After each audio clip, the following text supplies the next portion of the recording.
Our message for this evening is entitled Blooming in Christ.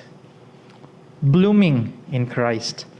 So, okay na yung atong title, and our text is found in Colossians chapter 2, verses 6 and 7.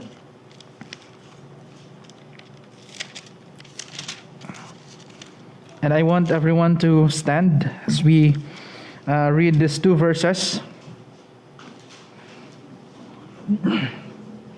Colossians chapter 2, 6 and 7. Let us read all together. Colossians chapter 2, 6 and 7. All together. Ready? Start.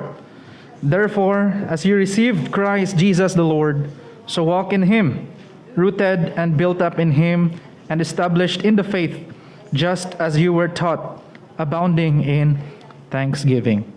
Father, we thank you for this blessed night that we can study your word. Speak to us in a very special way. Lord, reveal the truths from your word, and be with your servant. Keep us away from errors, Father. May the Holy Spirit will work in our hearts. Speak to us. Give us a humble heart, submissive heart to accept and apply your word. So we commit to you all these things with thanksgiving. In Jesus' name, amen. Please take your seats. So, if you are asked tonight, or I'm going to ask you, karon sa inyo ha, what does it mean to be a Christian? For a long time, for many years nga naging Kristohanon ikaw, nahibawan ba gyud nimo unsay but pasabot sa pagiging Kristohanon? What is the true essence of being a Christian? What does it mean to be a Christian? So muna itong makita diri karon sa atong text. Christian life is marked by faith in Christ. Muna gi-emphasize ni Paul diri ang atong faith sa Ginoo. We are marked by our faith in Christ. While sa other books of the New Testament, love is the mark of a believer. So naay mga naay mga description, naay mga makita nga mga practices kanato para mailhan nga kita mga Christians. So it says here in verses 6 to 7, ano giingon ni Paul sa mga Colossian believers, although si Paul wala siya nakauban sa ilaha physically, but nagpadala lang siya og letter sa ilaha nga nagahatag og conclusion or encouragement, instruction para sa ilaha. Since you are saved, since naluwas na kamo, you receive Jesus Christ as your Savior, unsa may inyong himuon, mga Colossian believers? Dira na lang ba mag-end ang inyong pagpangalagad sa Ginoo tungod kay naluwas na kamo? Mauna na. Unsay after nga mga practices, actions nga imong himuon? It says, therefore, as you received Christ Jesus the Lord, so walk in Him. Walk in Him. Padayon sa paglakaw sa Ginoo. Padayon sa pagpangalagad sa Ginoo. Walk in Him. And this is the earliest Christian confession. We confess our faith in Jesus. Jesus is our Lord. Jesus is our God. Jesus is our Savior. Every baptism nato sa church, ang mga candidates sa mga baptism, gina-recognize nila. They confess that Jesus Christ is their Lord. Because it's part of your confession. It's part of your obedience to Christ. To confess Him as your personal Savior. And again, baptism has no part in salvation. Wala siya part sa salvation. Ang baptism, dili ka na makapaluwas sa imo ha. It's only an act of obedience to Christ. So, this is the earliest Christian confession. Jesus is Lord. Jesus is our Savior. And that is why Paul says, you need to live in Christ the same way you received Him. Kay tungod gidawat ninyo si Hesus Kristo, so you need to live in Christ. And the Christian life begins with faith in Christ. Nagasugod yun ka na sa atong pagtuo kaniya. It begins with faith in Christ, and the Christian life must continue with faith in Christ. Padayon ang ato ang pagpanginabuhi. Padayon ang ato ang paglakaw sa kay Jesus Christ. Dili kay naging Kristohanon lang ka kay para naalang kay relihiyon. Naalang kay mabutang sa mga papers nga unsay religion nimo. Baptist. Mao man ni akong kuan relihiyon kay dira man naggikan sa dakong parents. Dira man ko gasimba. Dili lang kay naging Kristohanon ka kay tungod imong ginikanan Kristohanon sad. Tungod kay nindot ang church, na aircon, nindot ang music. Very comforting kaayo kung magsimba ka kay makatulog jud ka. Di ba? So dili tungod ni ana naging Kristohanon ikaw. The Christian life is lived in Christ and Christ lives in you. Therefore, you live your life in Him. Walk in Him, just as you received Christ Jesus as Lord. So you continue to live in Him. Christian life is experiencing and enjoying Christ.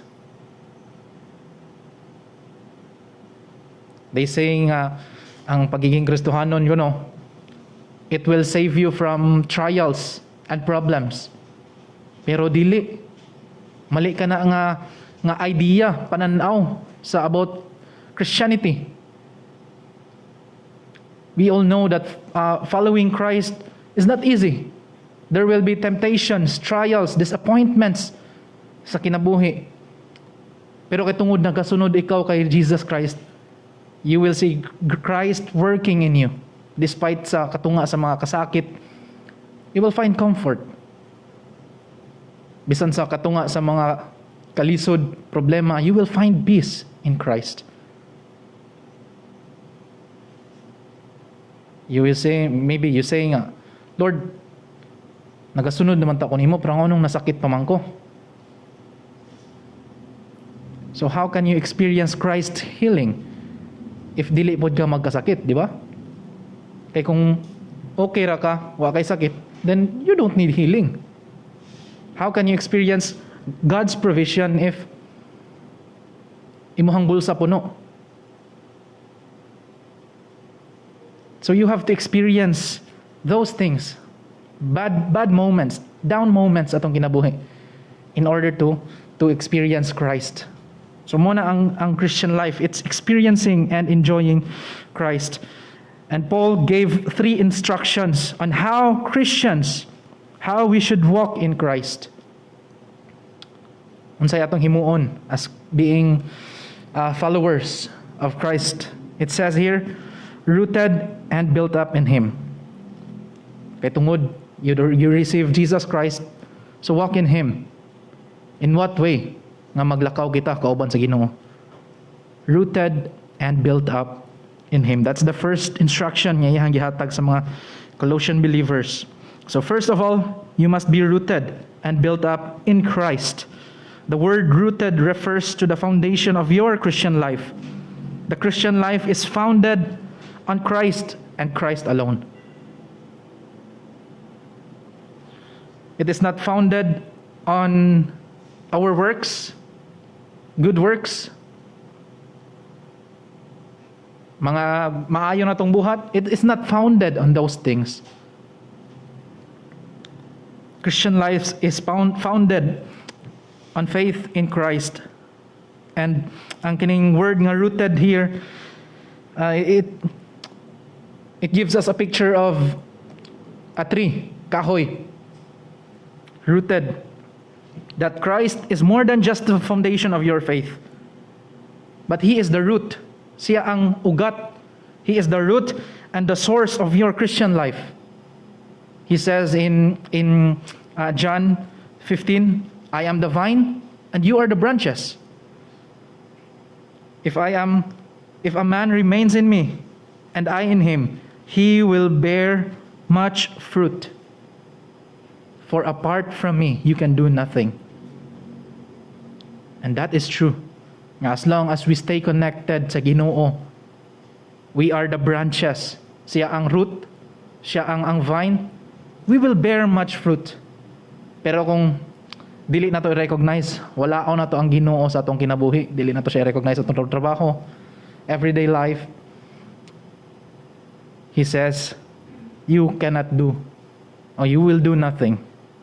Apart from me, you can do nothing. So, that is true.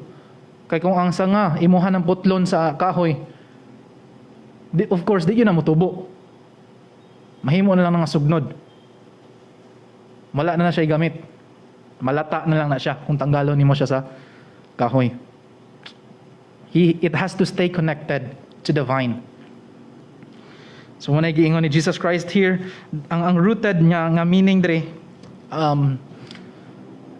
we imagine ang oak tree.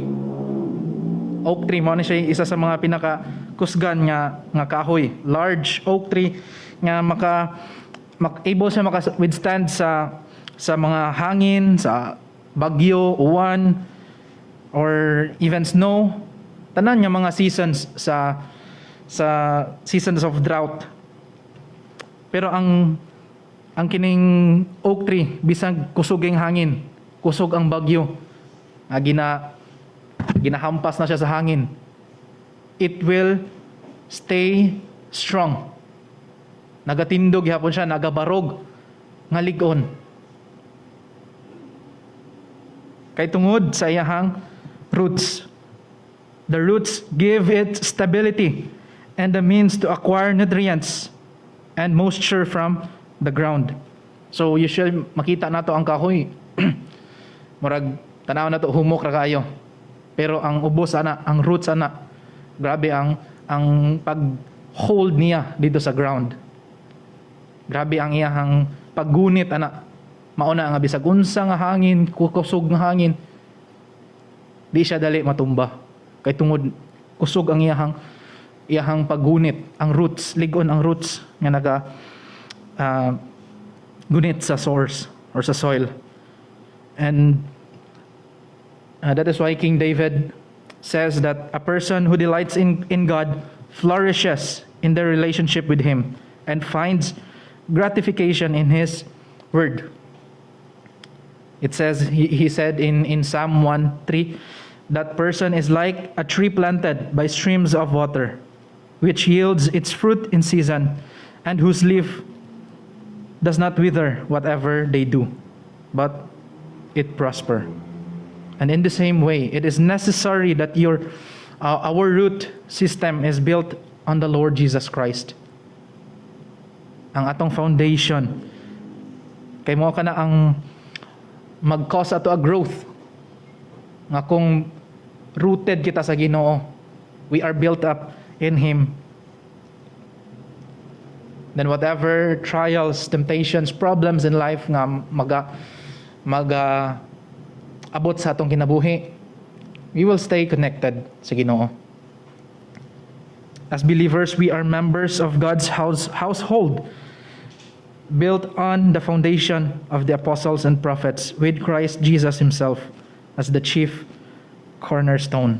So if rooted refers to the foundation, built up refers to your continued growth in the Christian life. So ang ugat mao kana ang foundation, rooted. While ang built up nga word diri, rooted and built up in Him, is our growth. Ang resulta sa ato ang pagtubo. Ang resulta sa atong pagtanom sa atong kinabuhi sa kay Jesus Christ. Built up in Him. Your continued growth in your Christian life. So just as you began your Christian life the day you accepted Christ as your Savior, so you must continue to walk in Him. You must continue your Christian life. You should continue to walk in Christ. Di kay, luwas na ko, so pwede na siguro ko inom-inom, pwede na ako magpakasala. Total, luwas naman ko, di man po ni mawagtang niya akong kaluwasan. But no, that's not the instruction of Paul here. We must continue to walk in Him. You cannot start your Christian life without Him. Dili ikaw makasugod sa mga Christian life kung wala si Jesus Christ. And you cannot grow in your Christian life without Him. So you must be rooted in Him, and you must be built up in Him. It's all in Christ. It's all about Christ, not us. So, Christianity is about Jesus Christ. Following Christ. So, rooted and built up in Him. Now, second phrase here in verse 7, established in the faith. Another instruction gihatag ni Paul sila, not just to be rooted and to be built up in Christ, but to be established in your faith, just as you were taught.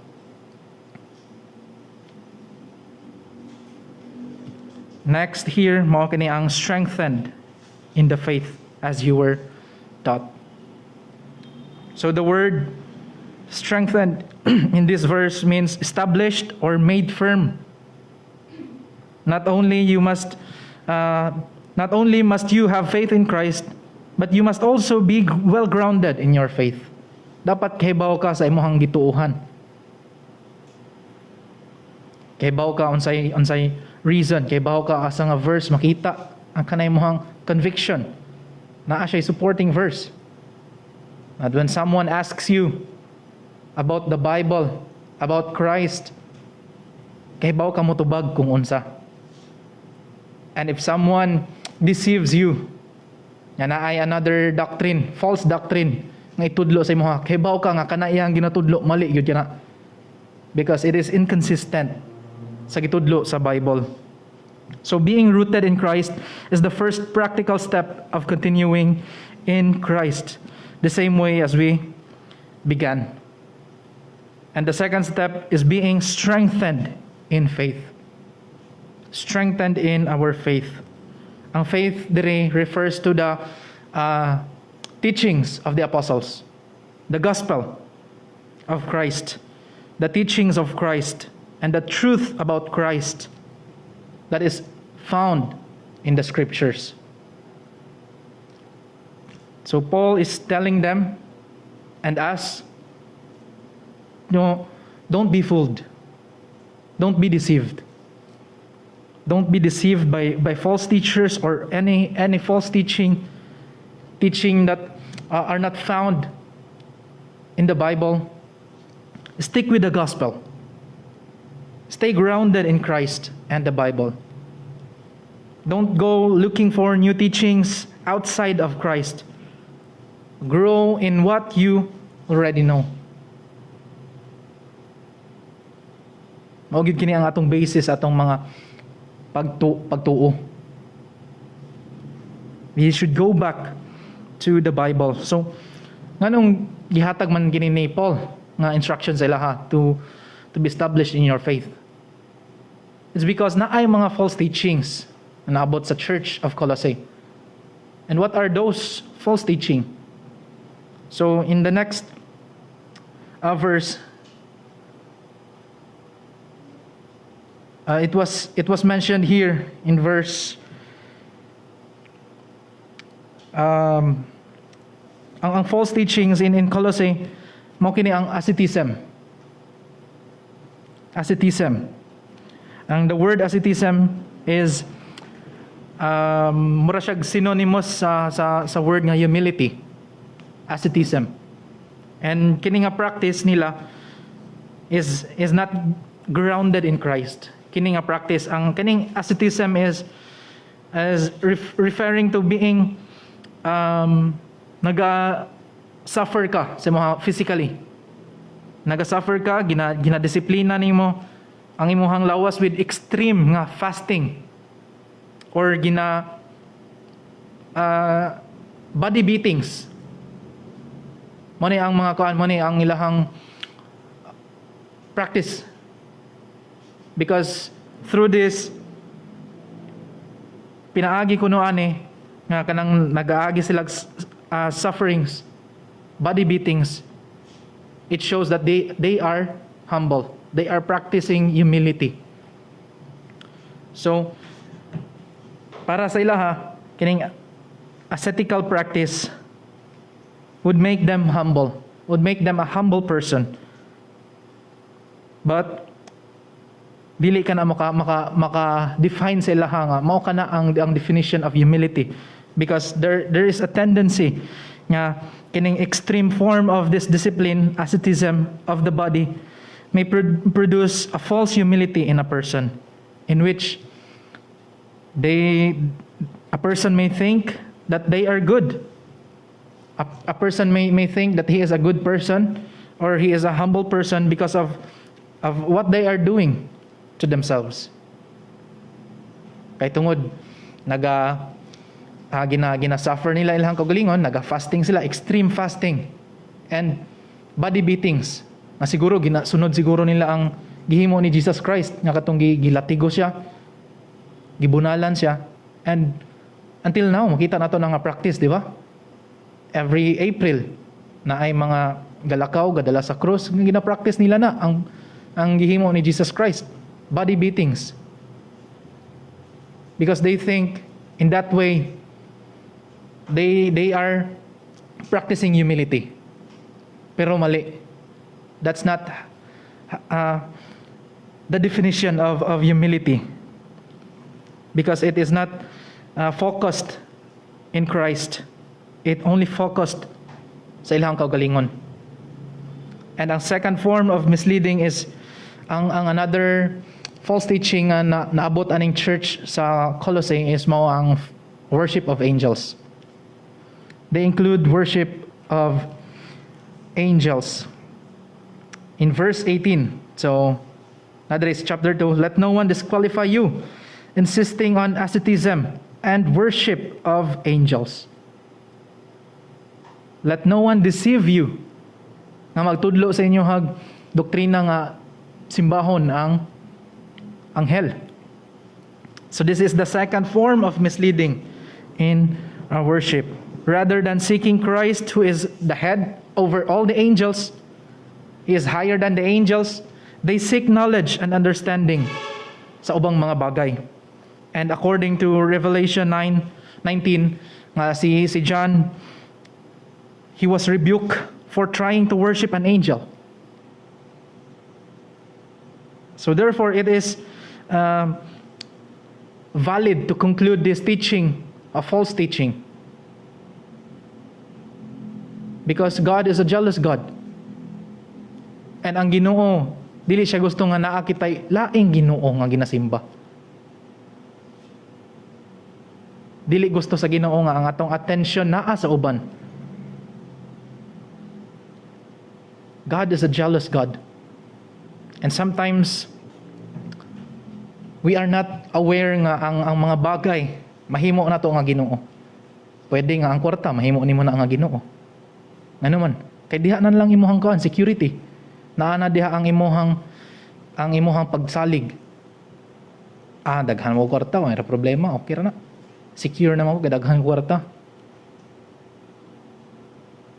Pwede sad nga nasa atong mga gadgets, mga cellphones na to, at tanan na tong attention, oras naa na diha.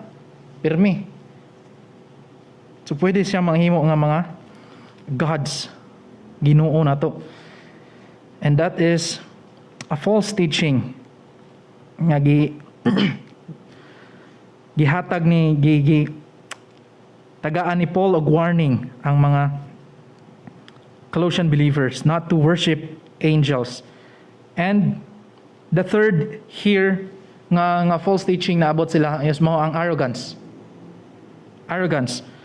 The third area we see in the false teachers is their arrogance in their own teaching. Tungod kay para sa ilaha maayo bag-o ni ilahang pagtudlo, they think nga they had a higher knowledge, and the false teachers thought themselves as higher than the others because of the visions nga ilaha kunong nakita. They think nga mas higher sila sa uban. They think they are special people kay tungod na sila mga vision gikan sa Ginoo. And mo kana ang ikatulo nga false teaching gihatag ni Paul as a warning sa mga Colossian believers. And I think na ay mga pastor sad nga nahulog sa ingani nga mga temptations. It's because they think nga mas higher sila or na tungod kay mas taas lang knowledge sa uban, so they think they are higher than others. Or na sila'y doktrina nga ilahang gusto dyan nila itudlo sa uban, they think nga mas bright sila. And that is why Paul instructed the Colossian believers to be aware of those things. Be established in your faith. They must keep their focus on Christ in order to continue in the way of salvation. Their attention is being diverted by the false teaching. They are being tempted to live the Christian way in pursuit of other things. Ginatintal sila nga biyaan nila ang Christian life. Biyaan si Jesus Christ kay tungod para sa ilaha killjoy ang pagiging Kristohanon, kay di nakaka-enjoy sa kalibutan, daghan og bawal. So Paul encouraged them to keep their focus on Christ. The instruction is not to let the false teachers mislead them, and instead remain in Christ. Pabilin sa kay Jesus Christ. Dapat kahibaw mo sa inyong gituuhan. And kahibaw sad mo defend sa inyong gituuhan. So in order for us to have a firm faith, so the key to having a firm faith is to be rooted in Christ. Read and meditate. Read your Bible. Meditate on it. O ba nag-iingon ni Joshua? Meditate day and night, and you will succeed. It will give you wisdom. It will give you knowledge if you meditate on it. So the third one here, the third instruction of Paul, rooted and built up in Him, and established in the faith, just as you were taught, abounding in thanksgiving, or in other translation, overflowing in thanksgiving. Overflowing with thankfulness.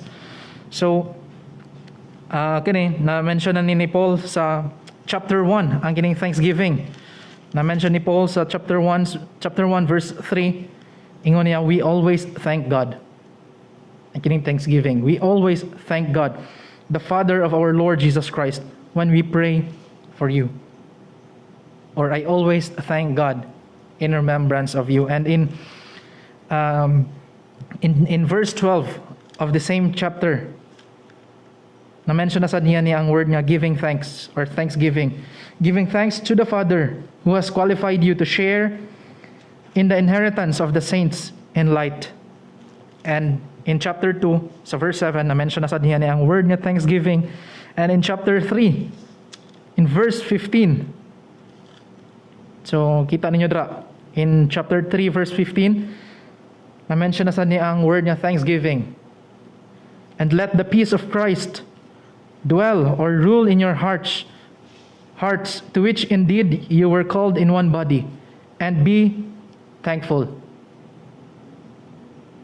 Another word na mention ni Paul here about thanksgiving. In verse 16, let the word of Christ dwell in you richly, teaching and admonishing one another in all wisdom, singing psalms and hymns and spiritual songs with thankfulness in your hearts. Mention asad in verse 17, and whatever you do, in word or in deed, do everything in the name of the Lord Jesus, giving thanks to God the Father through Him. So this means na gina-emphasize good ni Paul ang thanksgiving. Gina-emphasize good niya, kay kapila yun niya gibalik-balik Ang kining pagpasalamat sa Ginoo. And in fact, in chapter 4, na-mention na sa niya, sa verse 2, continue steadfastly in prayer, being watchful in it with thanksgiving. So, we must be thankful sa Ginoo. Overflowing with thankfulness. Blooming in Christ means being rooted and built up in Him, being strengthened in the faith as you were taught, and thirdly, overflowing with thanksgiving. Third instruction of Paul. And this is the theme in the book of Philippians. This is the third time Paul has brought up thankfulness in the letter. So a life that is lived by Christ, by faith in Christ, is one that is overflowing with thankfulness. So when you pray, you thank God. You begin your day thanking God for your life and salvation and for the many blessings nga gihatag sa Ginoo sa imo. Don't be just a little thankful. Be overflowing with thankfulness. You can never thank God enough. And anyhow, we have learned from the sermon of Pastor Heroy that thanksgiving is the result of great understanding. And that is true. That if you really understand how doomed, how sinful you are, you will appreciate God's grace in your life. And I use this illustration, nagamit na ako ni Dre. There was a man, he was about to enter the bank, kay tungod mag-withdraw siya sa kwarta niya, but suddenly, naay nagbira sa yaha. Gibira siya, he was dragged, gunitan siya sa iyahang bukton, nga kusog kayo pagunit. Nabira siya, nagligid-ligid siya pagbira siya, and nauwawan siya. And after that, nagreklamo siya, nganong gihimo man to nimo? Nganong imo man kong gibira? Anong imo kong gipakaulawan sa tunga sa mga katawhan? And ang katong tao ni tubag, nga nagbira kaniya, ang kanang bangko, gitulis ka na. And ang mga robbers, ang mga kawatan, naapa sa sulod. So kung masulod ka na, maapil ka sa mga biktima. And dito nakita niya nga, at first, nagreklamo siya. Anong gibira siya. Pero na-appreciate niya later nga nakita niya ang danger, ang delikado nga mahitabo siyang kinabuhi. And that is why we can only appreciate God's grace if we really understand how doomed we are, how sinful we are. Kung makita kayo nimo sa imong kagalingon, grabe kay kamakasasala, you will end up giving thanks sa Ginoo. You will end up appreciating His grace.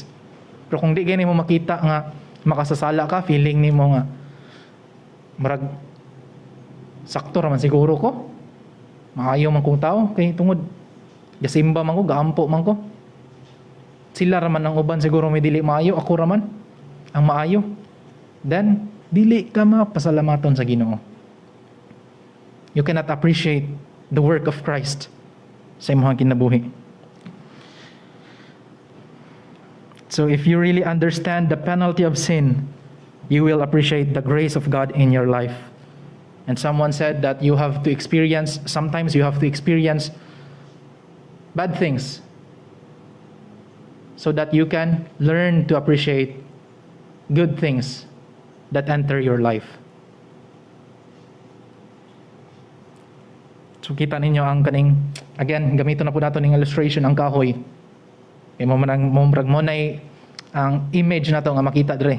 Since mo nagigamit ni Paul nga illustration, rooted and built up in Him. So, when you see a tree nga walay dahon, at first on sa iyong mga ma-feel. Di ba, murag, kuan kayo, it looks bare and dead. Walang kabuhay-buhay. Walay beauty sa kahoy. And the same way sa ito ang Christian life. The same way sa itong Christian life. Nga, kung mapasalamaton kita sa Ginoo, makita sa itong mga naong nga, nalipay gud kita. We are alive. We are happy. We are contented. Na kung mapasalamaton gani ka sa Ginoo, blooming kayo katanawon. Sige ra kag smile kay tungod nalipay ka. Kontento ka sa mong life. Pero tanawa ganin ang tao nga sige reklamo, sige mugot. Nagkunot na ang kilay. Kay sige reklamo halos tanan lang reklamuhan. Stress permi, lusyang kay tanawon. Murag walay maayong nahitabo siyang ginabuhi. Kay di siya kibaw mo pasalamat, di siya kibaw mag-appreciate. And the Christian life without thanksgiving and gratitude damages the health of the believer. So kung walay pagpasalamat sa ato ang Christian life, it will damage the health of the believer. Lord, nga nang ingani raman ang among balay. Anong wala man ang aircon, Lord? Init kayo. Pasalamat na lang gani ka kay naapa kay balay. Naapa kay mapuyan. While anha ka dra sa Park Mall, makita nimo na dra. Unahan dra sa Park Mall, makita nimo nga naras las kilid ka sada katulog. Walay tarong balay. Ang ilahang atop trapal lang. Lord, ganong ingani raman ang pagkaon. Salamat lang ganita, kaya naapatay ginakaon. Ang uban, wala na siya ginakaon. Naay ginakaon, pero gikan sa basurahan. So we should be thankful.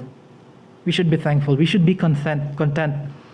Because thanksgiving is also the result of your daily walk with God. When we are established in Christ and secure and growing in faith, and when we are able to see God moving sa ato ang kinabuhi in every circumstance, then thanksgiving abounds. Magpasalamat kita sa Ginoo. And these are Paul's instructions to the believers in Colossae. In order for us to bloom in Christ, we must be rooted and built up in Him. We must also be established in our faith. Be firm sa imong pagtuo. Dili ra kay ka madala sa imong mga tao nga nasa imong palibot. And then, be thankful. Be thankful. You will bloom in Christ if you do these things. Same with flowers. Kung walay tubig, walay yuta, walay sunlight, di na siya mo bloom. Sa mahitabo, mamatay. So dapat naay mga katong mga ingredients na kinahanglanon sa flower in order to bloom. Kinahalag sunlight, tubig, ang soil niya in order for the flower to bloom. So when we do these things, we will bloom in Christ. Makita sa itong mga naong nga lipay gid kita. Mapasalamat kita sa Ginoo.